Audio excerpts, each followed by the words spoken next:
পরিস্থিতি যাই হোক না কেন, জীবনে একটা জিনিস খুব ভালোভাবে বুঝেছি, ঠকে যাবেন কিন্তু হেরে যাবেন না।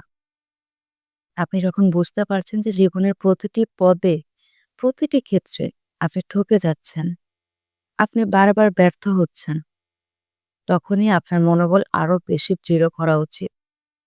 হার মানলে চলবে না, থেকে যেতে হবে এবং টিকে থাকতে হবে যতক্ষণ না পর্যন্ত আপনি আপনার লক্ষ্যে পৌঁছতে পারছেন। কারণ যখন দেখবেন সব দিক থেকে ব্যর্থতা আসছে, তার মানে সৃষ্টিকর্তা আপনাকে সফলতার একদম শিখরে পৌঁছতে চাচ্ছে। আর এমন সময়ে যদি আপনি টিকে থাকতেই না পারেন, তাহলে কিভাবে আপনি সফলতার উচ্চ শিখরে পৌঁছাবেন? চেষ্টা কখনো বিফলে যায় না।